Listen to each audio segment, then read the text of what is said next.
আজ 9ই জানুয়ারি শুক্রবার। দেখে নিন আজকের বাছাই করা 15টি গুরুত্বপূর্ণ খবর। শুরুতেই হেডলাইন্স।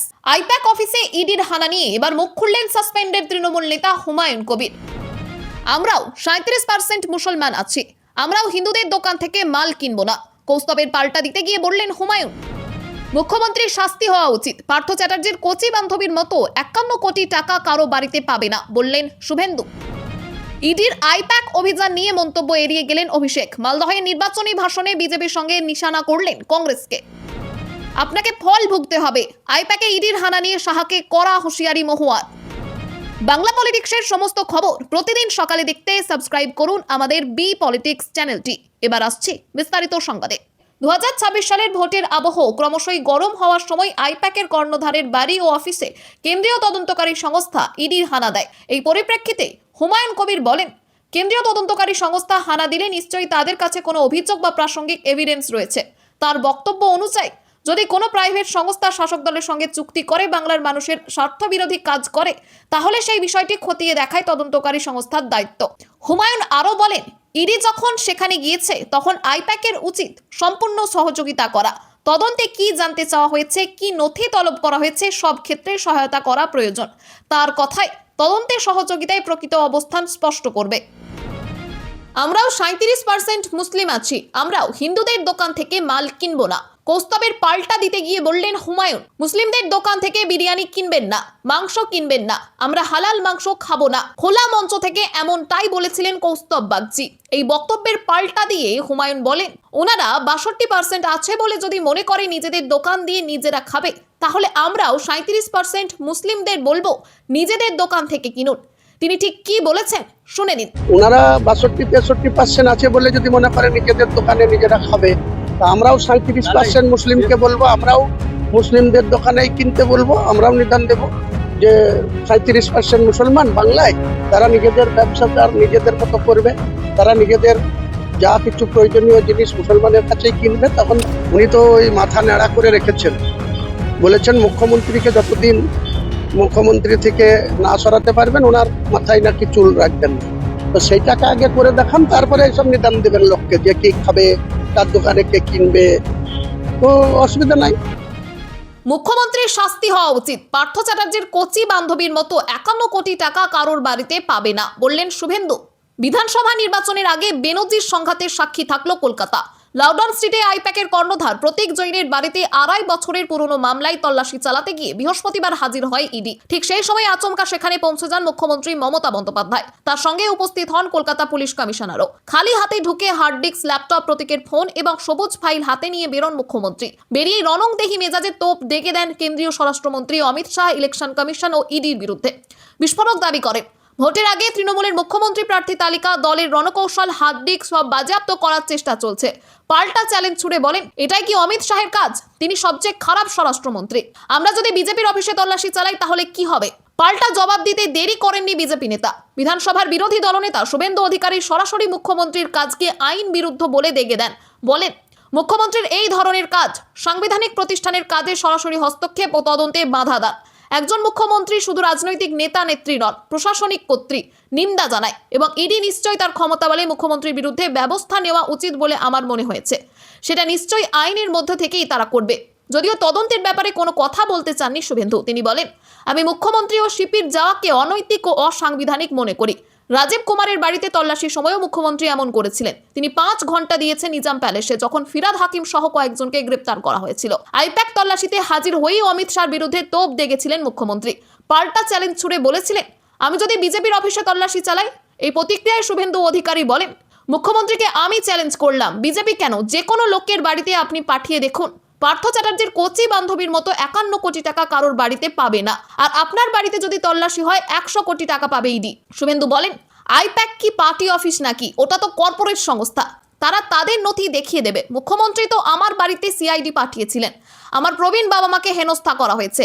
আমার নন্দীগ্রামের এমএলএ অফিস সার্চ ওয়ারেন্ট ছাড়া তছনছ করা হয়েছে। ইডির আইপ্যাক অভিযান নিয়ে মন্তব্য এড়িয়ে গেলেন অভিষেক। মালদহে নির্বাচনী ভাষণে বিজেপির সঙ্গে নিশানা করলেন কংগ্রেসকে। আইপ্যাকের সঙ্গে অভিষেক বন্দ্যোপাধ্যায়ের সম্পর্ক মসৃণ। দলের অন্তরে এ তথ্য অজানা নয় যে ওই পরামর্শদাতা সংস্থার অভিষেকের দপ্তরের সঙ্গে নিবিড় যোগাযোগ রেখে কাজ করে। কিন্তু বৃহস্পতিবার যখন সেই আইপ্যাকের অফিস ও কর্ণধার প্রতীক জৈনের বাড়িতে ইডি হানা দিল, তখন তা নিয়ে টু শব্দটিও করলেন না অভিষেক। এদিন দুপুরে পুরনো মালদহের জলঙ্গাই পরিযায়ী শ্রমিকদের সঙ্গে জনসভা করেন তৃণমূলের সর্বভারতীয় সাধারণ সম্পাদক। সেখানে তাদের সমস্যা শুনে তা সমাধানের আশ্বাস যেমন দিয়েছেন, তেমনি দুপুরের খাবারটাও এক টেবিলে বসে খেয়েছেন। কিন্তু দীর্ঘ 1 ঘন্টার বক্তব্যে একবারও আইপ্যাক অফিস ও কর্ণধার প্রতীকের বাড়িতে ইডির হানা নিয়ে কোনো কথা উঠল না।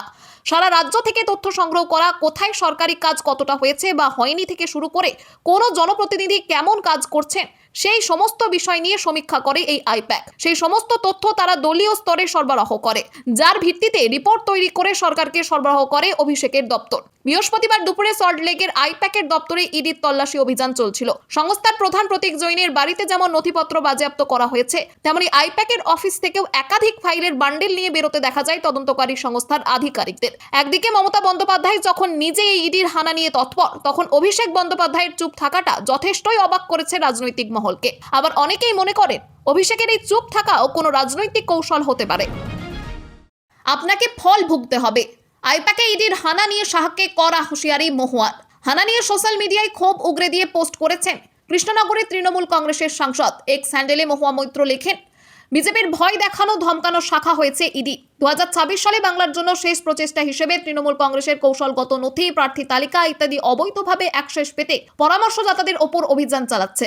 আমরা আপনার সঙ্গে লড়াই করব এবং অমিত শাহকে হারিয়ে জিতব। আপনাকে এর জন্য ফল ভুগতে হবে। এছাড়া তৃণমূল সাংসদ সাকেত গোখলে লিখেছেন, বাংলাকে নিয়ে মোদী শাহের নোংরা কৌশল এবার এক নতুন পর্যায়ে পৌঁছেছে। আজ সকালে তারা তাদের কোলের কুকুর এজেন্সি ইডিকে আমাদের ভোট প্রচারের পরিকল্পনা এবং সম্ভাব্য তালিকা, আমাদের ভোট কৌশলের বিস্তারিত তথ্য ও নথি চুরি করতে পাঠিয়েছিল। গুজরাটের জিমখানার এই দুই খিলাড়ি যদি ভেবে থাকেন যে মমতা ও অভিষেক বন্দ্যোপাধ্যায়ের বিরুদ্ধে লড়াইয়ে এজেন্সিগুলিকে ব্যবহার করবেন, তারা তাহলে বিরাট ভুল করছেন। মোদী শাহের পতনের প্রহর গোনা শুরু হয়ে গিয়েছে। আপনারা শুরু করেছেন এবং এখন আমরা এটা শেষ করে দেব। আবার জিতবে বাংলা। আর তৃণমূলের রাজ্যসভার সাংসদ সাগরিকা ঘোষ লিখেছেন, এনফোর্সমেন্ট ডিরেক্টরেট অফ ইন্ডিয়া এখন নিজেকে নরেন্দ্র মোদী ও অমিত শাহের ইলেকশন ডিপার্টমেন্টে পরিণত করে দিয়েছে। আসলে বিজেপির অভ্যন্তরীণ সমীক্ষা জানিয়ে দিয়েছে যে তারা 2024 সালের লোকসভা নির্বাচনের চেয়েও আসন্ন বিধানসভা নির্বাচনে আরও খারাপ ফল করবে। আইপ্যাক থেকে ফাইল সরিয়ে মমতা নিজের ভাবমূর্তির কফিনে শেষ পেরেক পুঁতলেন, বললেন শ্রমিক ভট্টাচার্য। ইডির তল্লাশি চলাকালীন মুখ্যমন্ত্রীর এই হস্তক্ষেপকে ক্ষমতার অপব্যবহার বলে আখ্যা দেন শ্রমিক। সাংবাদিকদের মুখোমুখি হয়ে তিনি বলেন, মুখ্যমন্ত্রী নিজের সাংবিধানিক পদের প্রভাব খাটিয়ে প্রয়োজনীয় নথি কেড়ে নিয়েছেন, যা কোনোভাবেই গ্রহণযোগ্য নয়। এই ঘটনার পর মমতা বন্দ্যোপাধ্যায়ের আর মুখ্যমন্ত্রী পদে থাকার নৈতিক অধিকার নেই। তদন্তকারী সংস্থা কেন মুখ্যমন্ত্রীর হাত থেকে নথি ছিনিয়ে নেয়নি, এই প্রশ্ন উঠতেই শ্রমিকের ব্যাখ্যা, একজন মুখ্যমন্ত্রী ও একজন মহিলার হাত থেকে বল প্রয়োগ করে নথি কেড়ে নেওয়ার দৃশ্য গণতন্ত্রের শোভন নয়। তবে তা সত্ত্বেও তিনি জোর দিয়ে বলেন, মমতার এই আচরণ সম্পূর্ণ অনুচিত। একই সঙ্গে জানান, বিজেপি কোনোভাবেই ইডির মুখপাত্র নয়, কিন্তু তাদের কাছে যে তথ্য রয়েছে তাতে স্পষ্ট আইন মেনেই প্রমাণ হাতে পাওয়ার পর তল্লাশি শুরু হয়েছিল, সেই তদন্তেই বাধা দেওয়া হয়। এটা কোনো রাজ্যের মুখ্যমন্ত্রীর কাছ থেকে কাঙ্ক্ষিত নয় বলে মনে করেন শ্রমিক। বুক ঠুকে বলেন, রাজনীতিকে দলীয় স্বার্থে ব্যবহার করে দেশে বিজেপি কোনো নির্বাচনে অংশ নেয়নি। এর আগে অনেক অফিসে ইডি সিবিআই গেছে, রেড করেছে, কিন্তু একটি বিশেষ অপরাধের সঙ্গে যারা যুক্ত আছেন সেই তদন্ত প্রক্রিয়ায় হস্তক্ষেপ করা মোটেও স্বাভাবিক নয়। এ রাজ্যে অধিকাংশ তদন্তই চলছে আদালতের নির্দেশে, আর তার মাঝে আদালতের অবমাননা, সরকারি কাজে হস্তক্ষেপ, আধিকারিকদের ওপর আক্রমণ, তাদের কাছ থেকে কাগজ ছিনিয়ে নেওয়া, অপরাধীদের আড়াল করা, প্রমাণ লোপাটের চেষ্টা, দলকে সরানোর চেষ্টা করলেন মুখ্যমন্ত্রী, যোগ করেন বিজেপি নেতা। আজকে মমতা বন্দ্যোপাধ্যায় নিজেই তার ভাবমূর্তির কফিনের উপরে শেষ পেরেকটা পুঁতে দিলেন। একটি রাজ্যের মুখ্যমন্ত্রী যিনি সংবিধানের শপথ নিয়েছেন, একজন মুখ্যমন্ত্রী হয়ে তিনি সরাসরি একটি সরকারি তদন্তকারী সংস্থার একটি ফৌজদারি তদন্ত প্রক্রিয়ায় হস্তক্ষেপ করলেন।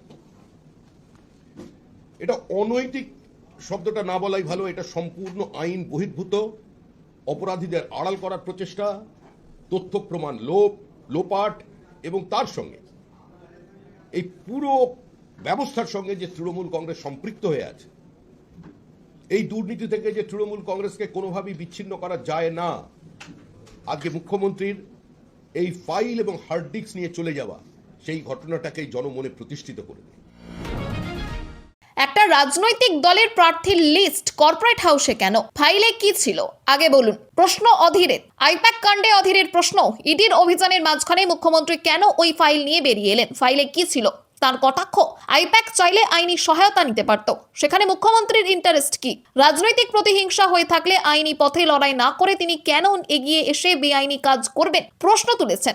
এত ভয় কেন মুখ্যমন্ত্রীর? সঙ্গে যোগ করেছেন ডাল মে কুচ কালা হ্যায়, নাকি সবটাই কালো সেটাই দেখতে হবে। প্রসঙ্গত, সাংবাদিকদের প্রশ্নের উত্তরে মুখ্যমন্ত্রী দাবি করেছিলেন ওই ফাইলে তৃণমূলের গোপন নির্বাচনী নথি রয়েছে। তার অভিযোগ, দলের হার্ড ডিস্ক প্রার্থী তালিকা কৌশল ও পরিকল্পনা নিয়ে যাওয়ার চেষ্টা করেছিল ইডি।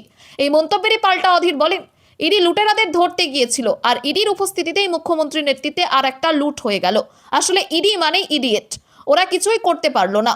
তবে অধীর স্পষ্ট করে দেন তিনি ইডির অভিযানকে সমর্থন করছেন না। তার কথায়, ইডি আগে বাংলায় এবং দেশের নানা জায়গায় অভিযান চালিয়েছে। আমাদের নেত্রী সোনিয়া গান্ধী, রাহুল গান্ধীকেও মিথ্যা মামলায় ফাঁসানো হয়েছে। আমি সব সময় ইডিকে ইডিয়েট বলি, কিন্তু তার দাবি এত অভিযানের মধ্যেও আগে কখনো মুখ্যমন্ত্রীকে এভাবে তৎপর হতে দেখা যায়নি। এখানেই তার বিস্ফোরক মন্তব্য, আইপ্যাকেই ওর প্রাণ লুকিয়ে আছে। তৃণমূলের বাঁচা মরা আইপ্যাকের উপর নির্ভর করছে বলেই তাকে দৌড়ে যেতে হয়েছে। একই সঙ্গে তৃণমূলকে কর্পোরেটাইজড দল বলে আক্রমণ করেন অধীর। তার বক্তব্য, একটা রাজনৈতিক দল কতটা দেউলিয়া হলে দলের প্রার্থী, নীতি, পরিকল্পনা সবই পার্টি অফিসে না থেকে একটি বাণিজ্যিক সংস্থার হাতে থাকে। ইডির পাল্টা এবার হাইকোর্টে আইপ্যাকের প্রধান প্রতীক জৈনের পরিবার। প্রতীক জৈনের পরিবারও ইডির এই তল্লাশি অভিযানের বিরুদ্ধে সরব হয়েছে। তাদের অভিযোগ, কোনো সুনির্দিষ্ট কারণ ছাড়াই হেনস্থা করা হচ্ছে। বিচারপতি শুভ্রা ঘোষ প্রতীক জৈনের পরিবারকেও মামলা করার অনুমতি দিয়েছেন। শুক্রবার একই বেঞ্চে এই দুই মামলা শুনানি হওয়ার সম্ভাবনা রয়েছে। মুখ্যমন্ত্রী মমতা বন্দ্যোপাধ্যায়ের অভিযোগ, কয়লা পাচার মামলার নাম করে আসলে তৃণমূলের নির্বাচনী রণকৌশল এবং গোপন নথি হাতিয়ে নিতে চাইছে ইডি। তার দাবি, এটি একটি রাজনৈতিক ষড়যন্ত্র। পাল্টা ইডি জানিয়েছে, সুনির্দিষ্ট তথ্যের ভিত্তিতে দিল্লি ও কলকাতার 10টি জায়গায় তল্লাশি চালানো হয়েছে এবং এর সঙ্গে রাজনীতির কোনো যোগ নেই। এখন দেখার, শুক্রবার হাইকোর্টের শুনানিতে আদালত মমতার এই অপারেশন উদ্ধারকে কিভাবে দেখে এবং প্রতীক জৈনের পরিবারের আনা অভিযোগের ভিত্তিতে ইডিকে কোনো কড়া প্রশ্নের মুখে পড়তে হয় কিনা। আইপ্যাকের কর্ণধারের বাড়ি ও অফিসে ইডির হানার প্রতিবাদে এবার রাজপথে নামলো রাজ্যের শাসক দল তৃণমূল কংগ্রেস। দেশের গণতন্ত্র বিপন্ন, এই বার্তা লেখা পোস্টার হাতে নিয়ে বিক্ষোভে অংশ নেন দলের নেতা কর্মীরা। এদিন হুইল চেয়ারে বসে আন্দোলনে যোগ দেন তৃণমূলের মুখপাত্র কুণাল ঘোষ। বিক্ষোভ চলাকালীন কুণাল ঘোষ প্রশ্ন তোলেন ইডির সময় নির্বাচন নিয়ে। তার বক্তব্য, যদি সত্যিই তদন্তের প্রয়োজন থাকতো তাহলে এতদিন বা এত মাস আগে কেন কোনো পদক্ষেপ নেওয়া হয়নি। তার অভিযোগ, বিজেপি ও ইলেকশন কমিশন একই সুরে কথা বলছে। নির্বাচন সামনে আসতেই এবং এসআইআর প্রক্রিয়া চলাকালীন এই অভিযান চালানো হচ্ছে বলে তিনি দাবি করেন। কুণাল ঘোষ আরো বলেন, আইপ্যাক তৃণমূলের প্রচারের উপদেষ্টা সংস্থা। এই সংস্থায় রেড চালানোর অর্থ হলো দলের প্রচারের নানা পরিকল্পনা, তথ্য ও ব্লুপ্রিন্ট অন্যের হাতে চলে যাওয়ার আশঙ্কা তৈরি করা। তার অভিযোগ, এইসব তথ্য হাত ঘুরিয়ে বিজেপির কাছে পৌঁছতে পারে এবং তারপর পরিকল্পিতভাবে প্রচার ও সংশ্লিষ্ট ব্যক্তিদের ডিস্টার্ব করা হতে পারে। এদিন সাংবাদিকদের এক প্রশ্নে মুখ্যমন্ত্রী খালি হাতে গিয়ে সেখান থেকে নথি নিয়ে এসেছেন। এই প্রসঙ্গে কুণাল ঘোষ স্পষ্ট জানিয়ে দেন, এই বিষয়ে তিনি কোনো মন্তব্য করতে চান না। এমসিকিউ প্রশ্নপত্রে কুকুরের নামের অপশনে রামের নাম। ধুন্ধুমার ছত্তিশগড়ের স্কুলে ক্ষমা চাইল শিক্ষা দপ্তর। ছত্তিশগড়ের মহাসমুন্দ জেলার একটি স্কুলের হাফ ইয়ারলি পরীক্ষায় 4র্থ শ্রেণীর ইংরেজি প্রশ্নপত্রে একটি প্রশ্নকে ঘিরে তীব্র বিতর্ক তৈরি হয়েছে। মাল্টিপল চয়েস প্রশ্নে মোনার কুকুরের নাম কি, এই প্রশ্নেরই একটি বিকল্প হিসেবে রাম থাকায় আপত্তি তোলে হিন্দুত্ববাদী সংগঠনগুলি। বিশ্ব হিন্দু পরিষদ ও বজরং দলের কর্মীদের অভিযোগ, হিন্দুদের আরাধ্য দেবতা রামের নামে কুকুরের নাম হিসেবে ব্যবহার করে ধর্মীয় অনুভূতিতে আঘাত করা হয়েছে। এর প্রতিবাদে তারা জেলা শিক্ষা আধিকারিক বিজয় লাহরের দপ্তরের সামনে বিক্ষোভ দেখায় ও কুশপুতুল দাহ করে। পাশাপাশি জেলা শাসকের কাছে স্মারকলিপি জমা দেয়। জেলা শাসক বিনয় কুমার লাঙ্গেহ জানান, বিষয়টি খতিয়ে দেখা হচ্ছে। জানা যায় প্রশ্নপত্রগুলি মহাসমুন্দে নয়, রাজনন্দগাঁও জেলায় ছাপা হয়েছিল এবং ছাপার সময় পরিবর্তন করা হয়। জেলা শিক্ষা আধিকারিক দুঃখ প্রকাশ করে জানান, অনুমোদিত প্রশ্নপত্র পাঠানো হলেও ভুল ছাপা হয়েছিল। বিতর্কিত বিকল্প সরিয়ে নেওয়া হয়েছে, ছাপাখানাটিকে নোটিশ পাঠানো হয়েছে এবং ভবিষ্যতে প্রশ্নপত্র তৈরি ও ছাপা প্রক্রিয়া আরও কড়াকড়ি করা হবে। খবর আজকের মতো এখানেই শেষ। আবার আসছি আগামীকাল সকালে। পরবর্তী খবরের জন্য সাবস্ক্রাইব করুন বি পলিটিক্স চ্যানেলটি।